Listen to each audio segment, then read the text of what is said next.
Next on the agenda was the note. He couldn't believe he would get to write it.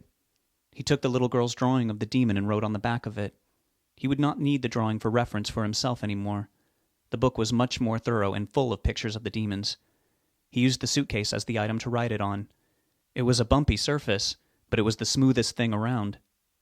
He wrote after considering what to write while biting on the Sharpie. This is the notorious killer.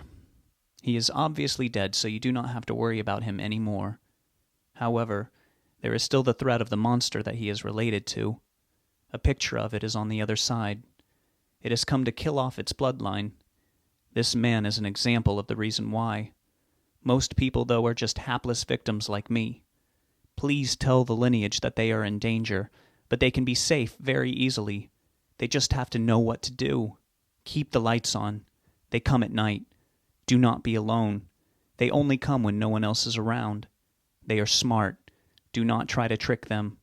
To find more information, try searching for Kosianth demons on the internet. Whoever finds this body can get the news stations to get the word out. Very simple steps can save very many lives. Please help them by providing the info, even if you do not believe. Rob took his time writing. He did not want to waste the paper by making a bunch of mistakes. He thought it was thorough enough. He wondered if it was too wordy. Maybe it should be catchier, so that it would be easily remembered and spread. Oh well, if it would just get thrown away. He had done all he could do. He rubbed off as much of the dirt and shit as he could with his bare hands. He needed to get out of there. He did not want anyone to come across him, since there was a corpse, and he had killed it, and it was only a few yards away. He dismissed his grimy feeling and got dressed. It was hot, so he was able to dress lightly, just jeans and a t-shirt. It felt good to get shoes under his feet again. His feet were relieved not to have rocks poke into them with every single step. He didn't want to carry the ground ivy pot with him back through the forest, but he figured he'd better just in case his fingerprints were all over it. He had just killed someone. It was better to be careful. He gathered up everything he had come with that he could. He would have to leave all the shit and puke. Hopefully the police or FBI or whoever would not be able to get any DNA from it and track him. Just in case, he kicked dirt over the drying vomit puddle and kicked up the shitty earth to scatter it. He even kicked over the footprints that had been made in the fight. When he realized he would have to make footprints to leave, he gave up on that. He did one last thing before he left. It was finally the last step in his plan. All he had to do after that was go home. He could do that very easily. He would not live looking over his shoulders for cops to come crashing in on him. He had no record and would be hard to pin down. Also, the person he had killed was one of the worst murderers he could conceive of. He would not let his peace of mind be destroyed any more than it needed to be by cluttering it up with the fear of getting caught. He frankly didn't care about that, but he would still be as careful as he could. He got out the flare gun and loaded it. There were no instructions with the gun or the flares, but it was pretty simple to figure out. He aimed the gun up at the night sky and fired it. He wondered if he should fire more off. Then he thought against it. It might look like someone was just playing with their fiery toy. That could be useful, though. A fire hazard would be sure to draw attention.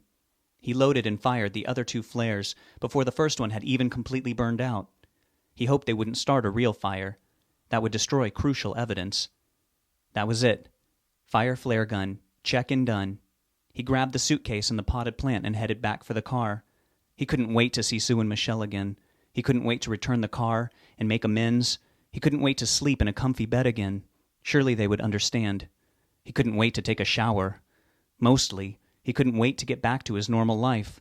No matter how hard it had seemed before, it would certainly be a piece of cake compared to all he had just been through. Claire Murphy went to her desk with her cruller and coffee. She had passed her physical fitness test last month and was officially off her diet. She had been depriving herself of sugar and was drinking mostly blended shakes and soups, thinking a liquid diet would help her lose weight. The truth was that she didn't really need to lose any weight, but she had spider veins on her legs and a bit of cellulite on her buttocks that was normal for her age. She had started going through menopause the year before, even though she was only 43. She never had a child. She never really had wanted one, but to have her body force the ultimate decision on her made her feel old and unaccomplished. She had wanted to be a cop like her father, but the opportunity to become a ranger came her way 14 years ago through a friend, and it offered better pay. Her father was actually relieved. He told her he was flattered that she wanted to follow in his footsteps. He was heavily decorated, but he didn't want her to be in such a dangerous profession. Park life was sure to be safer for her. She was becoming less thrilled with the job the more the years went by. She felt unimportant, and like she wasn't having an impact to better a community at all. She had no husband, and had very few boyfriends. She was single at the moment, and with her spending most nights at the ranger station, it looked like it might stay that way. She was downtrodden all the time lately. Her life was what it was, and that was all that it was. Her fellow employees were a good batch of people for the most part. They had all gone home 2 hours earlier. They could be a bit flaky with their daily duties and check off that they had done their rounds, but she would find out later that they had just played poker all day. She had done plenty of the daylight hour shifts, but she didn't really like trying to be one of the guys or slacking off when there was work to be done. She had been stuck with the guided tours for a few years, and it had been hell. The screaming children and the numb, unobservant parents on a daily basis had helped keep her biological clock from ticking too loudly. Freddie was a sweet older guy who had worked the night shifts, but he had retired 3 years ago and offered Claire to be a good replacement. She had been thrilled. She could work by herself without feeling socially awkward or like the bad guy for getting things done. 7 years ago there used to be 2 rangers on at night at all times for safety reasons, but precedent and funds dictated that one could handle operations just fine by themselves. Freddie had handled it just fine and always seemed in good spirits. She had jumped at the chance to have the night position. Howard, the senior ranger, was reticent to have her take over, but she said that was because she was a woman and he couldn't see her there alone at night and not getting spooked at every creak of a tree trunk or howl of the wind.